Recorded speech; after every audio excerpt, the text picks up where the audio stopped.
Hey, boss, want your employees to stay? Cut their hours, but don't cut their pay. Hi, I'm Scott Ott with Stephen Green and Zoe Rachel sitting in for for Bill Whittle, who's on assignment elsewhere. And gentlemen, I've seen some reporting in recent weeks about a study that was done over in Old Blighty, as they used to call it, as well as a local company. I'll let our readers our viewers look that up. A local company in Denton, Texas, near where I live, that is doing much the same thing. And I'll just use the local company as an example. The boss decided to cut the work week from 40 hours to 32 hours, but continue to pay his employees as if they were working 40 hours. And after trying this experiment, this boss in Denton, Texas, as well as others in the study that was done overseas, decided that it's a good idea. In fact, the companies in the study overseas, among those companies that were surveyed, it was almost 4 dozen companies. None of them wanted to go back to the old way. And many of them reported, on average, they reported an increase in profits and an increase in productivity, a decrease in employee stress, and an increase in loyalty that employees have to those companies. They actually surveyed the employees and said, what would it take for another company to lure you away from here? And these employees were basically saying, hey, you could throw big cash at us here, but it wouldn't get us to leave. And some people said, I wouldn't leave for any amount of money. Stephen Green, is this just a symptom of a changed attitude toward work? I know that a lot of us entertain this notion that back in the 50s, we were all glad to go in and punch the clock and work our 40 hours and then extra. We wanted to be the last car out of the parking lot if at all possible. And, we were proud of it. And that's the Protestant work ethic, so-called. Or is this, not a violation of that, but an understanding that people will produce for people who respect them and treat them well? I think people may have minded punching the clock at 8 a.m. and punching back out at 5 when after 5 o'clock and before 8 o'clock in the morning, their work really couldn't touch them. You were working when you were at work. And that was it. Between laptops and smartphones and all the rest, that hasn't been true in a while. And I think that does add extra stress to the workday. I know it did. Listen, I haven't had a real job outside the house in a long time, so I have to speak about other people's experience that I've seen directly. I know it affected my wife. She used to work for a very large corporation in Colorado Springs. And they tried out, she's not there anymore, I can say the name, it's Lockheed Martin, the huge defense contractor. They decided to try out going to a 4-day work week every other week. And the thing was, they did not cut you down to 32 hours. You were still expected to work 40 hours just over the course of Monday through Thursday every other week. And since all of their people are reachable all the time, everybody was already effectively putting in 10-hour days. So it wasn't really that much of a change. And what they found was it was so awful. It was so terrible having this 4-day work week that they made it every week after about the first year or so. They said, this is going so well. Everybody's so much happier. Nobody works on Fridays anymore. Enjoy.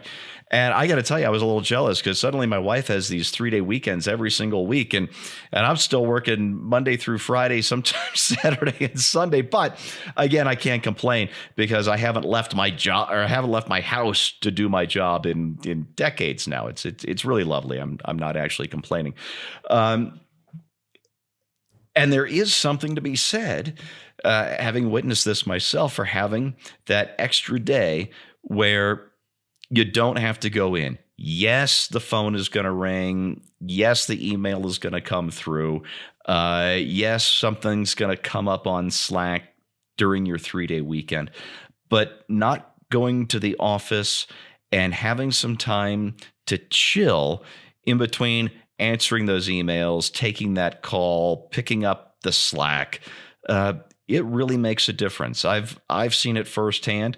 And I have to do a little mea culpa on this one. I remember when the French moved to a 35-hour work week. I think this was during the 90s or the early 2000s.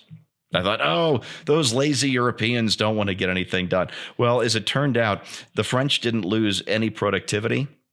As it turns out, neither are we. I say go for it. Yeah. Well, Zoe, Rachel, I know this is probably a bad idea to bring up among the three of us, since most of us have had kind of non-traditional career paths. So I think all three of us have probably at one point or another worked for a real employer. I do right now, like I have a so-called 40-hour-a-week job. But it was, as I thought about this situation, especially with this little company in Denton, Texas, I thought, the 40-hour work week became a standard somewhere along the way after complaints that the much longer work week was oppressive and abusive. And so it used to be much more common for people to work 60, 80 hours a week, 12-hour days or whatever.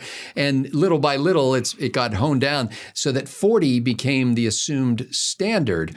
What I think I like about this, though, is it's not some government person saying, okay, from now on, you all have to, you can only make your employees work for 32 hours a week, and you've got to pay them the same as you were paying them 40 hours a week. This is individual companies, in one case, who decided to participate in a group experiment, and in this case in Denton, Texas, who said, let's give this a shot and see how it works.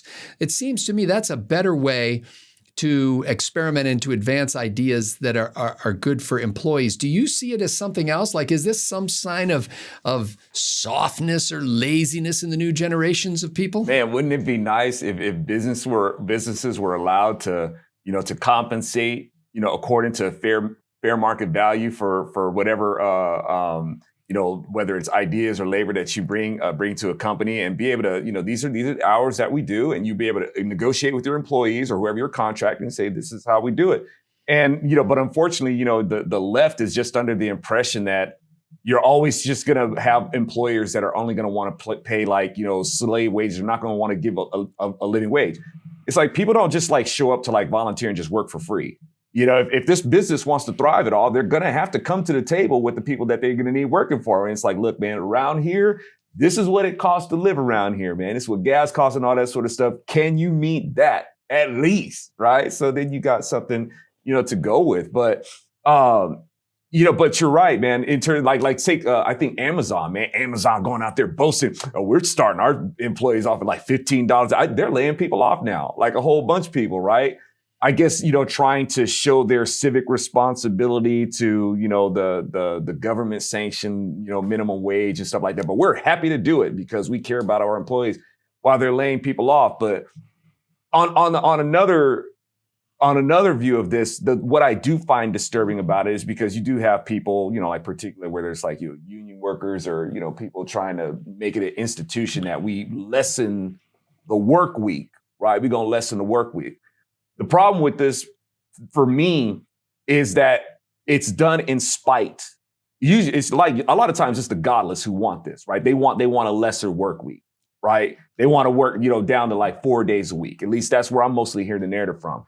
And this flies in the face of the commandments. See, a lot of people, when they think that, remember the Sabbath and keep it holy, they think that the commandment is only you shall not work on the Sabbath. On the Sabbath, you're going to rest and that's it. It's like, no, there's more to the article than that. The total law of it is that 6 days shall you work. You're supposed to work 6 days. That's the completion of that law. So you have to actually work 6 days a week. And on the Sabbath day, you take a rest. As the word says, you don't work, you don't eat, right? So we're actually supposed to work. That's a law to work. Adam, even in paradise, Adam, welcome to paradise. Now go to work, right? So it's like Adam himself had a job. Eve had a job, and but it just happened to be on that day that they were supposed to take a rest, and supposed to celebrate the creation of everything, or the restoration of everything that the Lord had done to prepare. And, and rather than actually, chilling with the Lord, they made counsel with the devil. And here we are now. So the Lord is kind of still ticked off about that. But bottom line is, we're supposed to work 6 days a week. and you know what? Be thankful if you can go to work. It's a gift, right? It's a gift to be able to go to work. Unfortunately, we end up dealing with a lot of BS with a lot of people, so that makes it kind of difficult. But other than that, it's not really a problem. When I first heard this story, these two stories. My immediate thought was probably a reflection of my general perspective on life and work. But I thought, oh, wow, if I had Friday off, think of all the work I could get done. And I don't mean like work. I don't mean work around the house. I don't mean like, painting the awning or something. I mean, there are constantly projects and business ideas and things I'm trying to develop and ways that I want to be able to advance ideas that are important to me that I would then be freed up to have time to work on. I'd be glad to give somebody the 32 hours a week and say, I'll take that extra 8 hours on Friday and work for Scott Ott Incorporated. Mm-hmm. And that's a great treasure for me. Like, to me, the Garden of Eden without work is hell. It would be like me on a 7-week vacation in Belize where I would just be laying on the beach doing nothing. Like, that would just drive me insane. My wife and I have talked about going to a place like Belize, and I thought, I don't want to go there for like a week and try to do all the tourist things and try to, proactively relax as hard as I could. But I'd rather go there for like 3 months and live and work there. See what that's like. How is that lifestyle different? And I think a lot of people who hear about something like this think the same way. I don't think in general Americans are lazy. I don't think that they say, oh, well, yeah, that's great. I'd like to watch all the other movies on Netflix that I haven't seen yet. I think most people would find productive use of their time, whether in volunteering to serve, whether in taking care of family members who are in need, whether in, coaching or in some other way providing value to others, whether that is a for-profit venture or a not-for-profit venture. So I actually think this is a really cool idea. And the businessman is very open about it. The guy in the Denton company, Denton, Texas, he said, look, I'm not doing this as some sort of charitable venture. My business is doing better now than it was before. I watch the numbers. It is a successful way to increase the productivity of my company and the profitability of my company. And my employees don't want to leave me. My employees aren't constantly looking around going, how can I get out of this dead-end job so I can start my own business?